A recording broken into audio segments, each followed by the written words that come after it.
Hello दोस्तों, मैं हूं आपका दोस्त टीसी यानी कि तापस चैटर्जी। और यह है आपका अपना यूट्यूब चैनल फिजिक्स दा। तो आज हम लोग पढ़ेंगे कि जब हम लोग किसी कंटेनर में किसी लिक्विड को एनक्लोज करते हैं तो वो लिक्विड कंटेनर पर और या कंटेनर के अंदर किसी एक पॉइंट पर प्रेशर लगाता है। सो आज का टॉपिक है pressure due to a liquid. तो चलिए ज्यादा इधर उधर की बातें नहीं करते हुए क्लास को स्टार्ट करते हैं। The topic is pressure due to a liquid.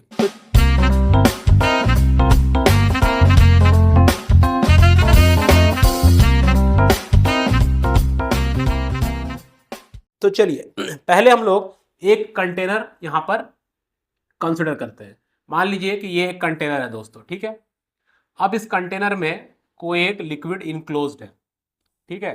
चलिए, जब लिक्विड की बात आती है तो हमें सबसे ज्यादा याद तो पानी की ही आती है, यानी कि वाटर की। तो चलिए इसमें मान लें वाटर है, तो ये प्रेशर क्यों लगाएगा? अब नेचर से, मैं हमेशा क्लास में भी कहता हूं बच्चों आप सबसे, और वीडियो के माध्यम से भी ये कहता हूं कि साइंस जो है वो प्रकृति से प्रेरित होती है, नेचर से ही हम लोग सीखते हैं। जब आप किसी भी चीज को बांधने का कोशिश करेंगे, जैसे हमारे गार्जियन लोगों से मेरा कहना है, आप अपने बच्चों को क्या करते हैं, रेस्ट्रिक्शन लगाकर बांधने का कोशिश करते हैं, तब उस बंधन से मुक्त होने के लिए वो लोग फोर्स लगाते हैं। उसी फोर्स को जब हम पर यूनिट एरिया कैलकुलेट करेंगे दोस्तों, तो प्रेशर बन जाता है। तो अगर हम लोग किसी लिक्विड को किसी कंटेनर में एनक्लोज कर रहे हैं, तो हम लिक्विड, जिसको नेचर ने क्या कहा था कि आपको तो भाई बहना है, गंगा बहते रहती है, नदियां बहते रहती है, हम लोग उस लिक्विड को क्या कर रहे हैं, एक कंटेनर में बांध देते हैं। लिक्विड उस बंधन से मुक्त होना चाहता है। मुक्त होने के लिए वो पूरा जो वॉल है उस कंटेनर का, उस कंटेनर के वॉल पर फोर्स लगाता है। उस फोर्स को जब हम लोग पर यूनिट एरिया कैलकुलेट करेंगे तो उससे प्रेशर कैलकुलेट हो जाता है। ये था प्रेरणा कि हम लोग नेचर से कैसे प्रेरित होकर साइंस बनता है, या नेचर साइंस को कैसे कंट्रोल करता है, कैसे डिफाइन करता है। तो चलिए अब हम लोग देखते हैं। ये एक कंटेनर है, इस कंटेनर में एक लिक्विड, मान लीजिए वाटर ले आ गया, ठीक है। अब यहाँ पे हम लोग एक दो पॉइंट लेते हैं इस लिक्विड के अंदर। एक पॉइंट हो गया ए और एक पॉइंट हो गया यहाँ पे बी, ठीक है। हमें ये पता करना है, पहले सबसे पहले हम ये जानना चाहेंगे कि ए और बी जो जो पॉइंट है, कहां पर प्रेशर ज्यादा होगा। ए पर प्रेशर ज्यादा होगा या बी पर प्रेशर ज्यादा होगा। इसको मैथमेटिकली हम लोग पहले समझते हैं कहां पर प्रेशर ज्यादा होगा। तो इसको समझने के लिए दोस्तों सबसे पहले हम लोग क्या करेंगे, इस दोनों पॉइंट को एक सिलिंड्रिकल इमेजिनरी सरफेस से यहां पर एनक्लोज करेंगे। ये रियल में नहीं है, बट एक इमेजिनरी सरफेस हम लोग यहां पर कंसिडर कर लेते हैं, और उस इमेजिनरी सरफेस से इसको इनक्लोज कर लिए दोनों पॉइंट को। दो एक सिलेंडर, यहाँ पे सिलेंडर बना, ठीक है। उस सिलेंडर में इसको एनक्लोज कर लिए। आप जानते हैं कि सिलेंडर का जो ये वाला पार्ट होता है, ये सर्कुलर होता है, ये भी सर्कुलर होता है, और दोनों का एरिया सेम होगा, ठीक है। तो एरिया हम लोग मान लिए कि इसका ए है, ठीक है।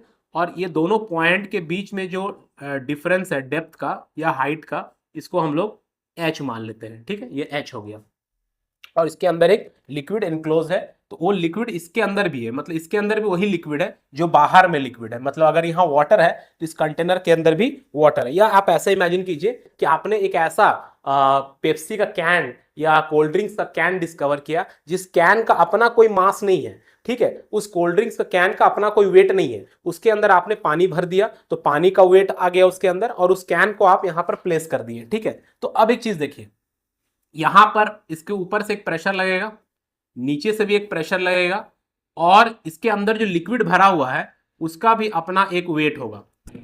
तो यहां पर आप देख रहे हैं कि दो तरह का जो है तीन तरह का जो फोर्स है वो काम करेगा। एक फोर्स जो होगा वो वर्टिकली डाउनवर्ड, एक फोर्स वर्टिकली अपवर्ड, और इसका वेट भी नीचे। तो चलिए, ये फोर्स जो है वो वर्टिकली डाउनवर्ड लग रहा है, तो इसको हम लोग दोस्तों क्या करते हैं, जानते हैं कि जब कोई फोर्स वर्टिकली डाउनवर्ड लगता है तो उसको हम लोग नेगेटिव कंसिडर करते हैं। तो आप जानते हैं कि प्रेशर का डेफिनेशन क्या होता है, प्रेशर इज इक्वल टू क्या होता है, थ्रस्ट बाय एरिया होता है।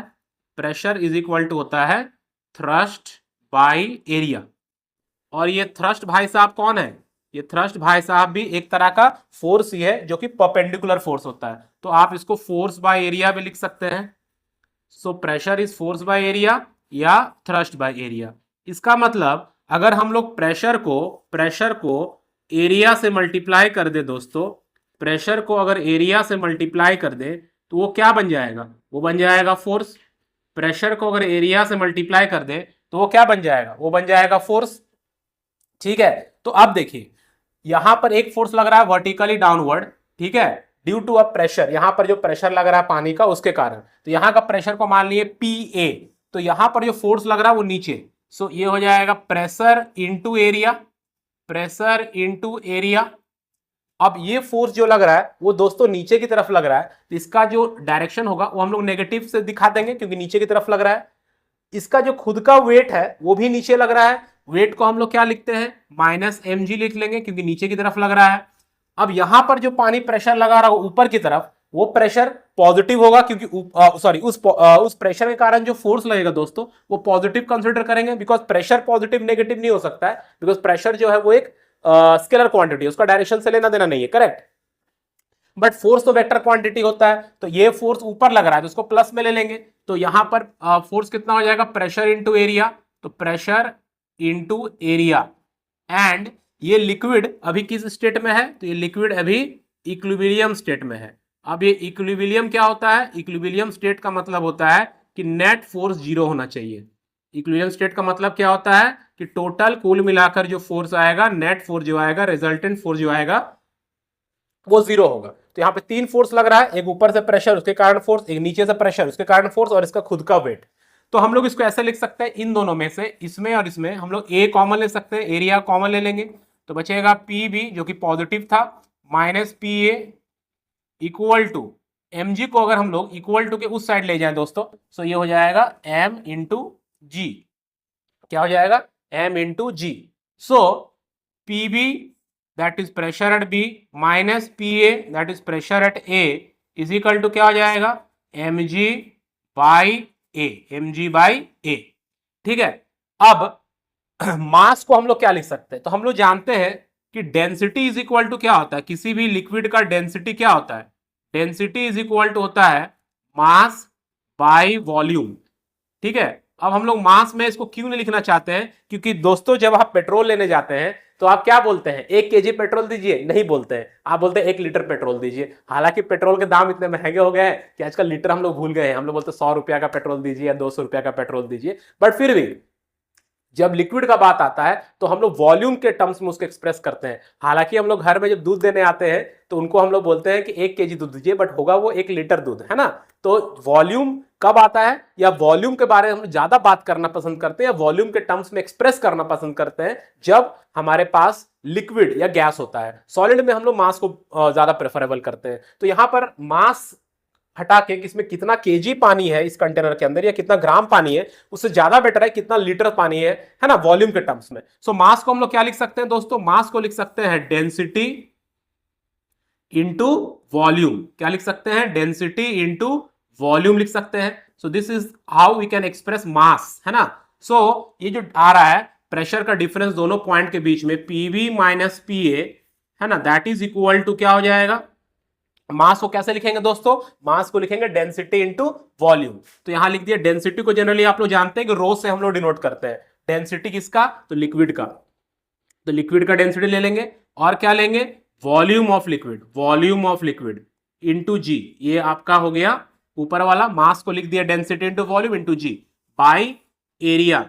अब इस कंटेनर में कितना लिक्विड है, कितना वॉल्यूम ऑफ लिक्विड है दोस्तों, क्या हम लोग जानते हैं कि एक सिलेंडर का एरिया वॉल्यूम क्या होता है, what is the volume of a cylinder, pi r square into h. तो पाई आर स्क्वायर क्या होता है दोस्तों, पाई आर स्क्वायर उसका जो सर्कुलर क्रॉस सेक्शन है उसका एरिया, और एच उसका हाइट। तो यहां पे हम लोग उस क्रॉस सेक्शन को ऑलरेडी ए मान चुके हैं। सो क्या हम लोग वॉल्यूम को, इस वॉल्यूम को क्या लिख सकते हैं, क्या इस वॉल्यूम को हम लोग लिख सकते हैं area of cross section into height.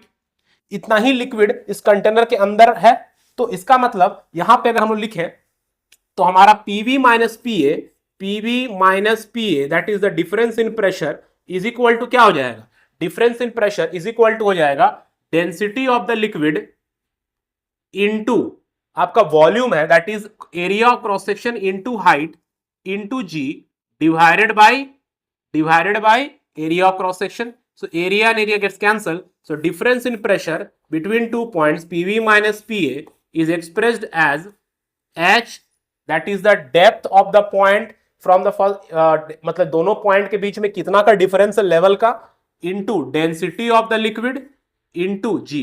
This is the formula of pressure difference between any two points inside a liquid. और यहां से ये भी पता चल रहा है कि बी का जो प्रेशर होगा दोस्तों, बी का जो प्रेशर होगा वो ए का प्रेशर प्लस ये लिक्विड के कॉलम, इसको लिक्विड का कॉलम बोलते हैं, ये लिक्विड के हाइट के कारण हम लोग प्रेशर बोल रहे हैं, दिस इज कॉल्ड लिक्विड का कॉलम। सो लिक्विड के कॉलम के कारण प्रेशर प्लस ए का प्रेशर, इसका मतलब क्या हुआ कि बी पर प्रेशर जो है ए से ज्यादा होगा। इसका मतलब लिक्विड के अंदर जितना हम लोग गहराई में जाएंगे, जितना डेप्थ में जाएंगे, उतना ज्यादा प्रेशर हम लोग पर लगेगा, या उस ऑब्जेक्ट पर लगेगा, या उस पॉइंट पर लगेगा। तो ये था pressure at any point inside a liquid का निकालने का फॉर्मूला। ठीक है, तो प्रेशर डिफरेंस जो होगा किसी भी दो पॉइंट के बीच में लिक्विड के अंदर, वो कितना हो जाएगा, एच रो जी हो जाएगा, जहां एच दोनों पॉइंट के बीच का जो लेवल है उसका डिफरेंस हो गया। ठीक है, और अगर हम सरफेस से लेते हैं किसी पॉइंट को, तो जितना उस सरफेस से जितना नीचे होगा वो पॉइंट, दैट हो जाएगा उसका depth into density of the liquid into G. तो ये हो गया प्रेशर ड्यू टू लिक्विड निकालने का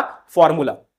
इसको आप लोग एक्सपेरिमेंटली भी देख सकते हैं। एक्सपेरिमेंटली इसको कैसे देख सकते हैं दोस्तों, कि आप एक कोई बॉटल ले लीजिए, ठीक है, एक सरफेस पर आप एक बॉटल रख लीजिए, ठीक है, बॉटल आपके घर में होगा, और उस बॉटल में आप दो छेद कर दीजिए। ठीक है, एक बॉटल ले लिए आपने, एक होल यहां किया, एक होल यहां किया, लिक्विड यहां तक भरा हुआ है, इस पर ढक्कन भी अगर लगा हुआ है।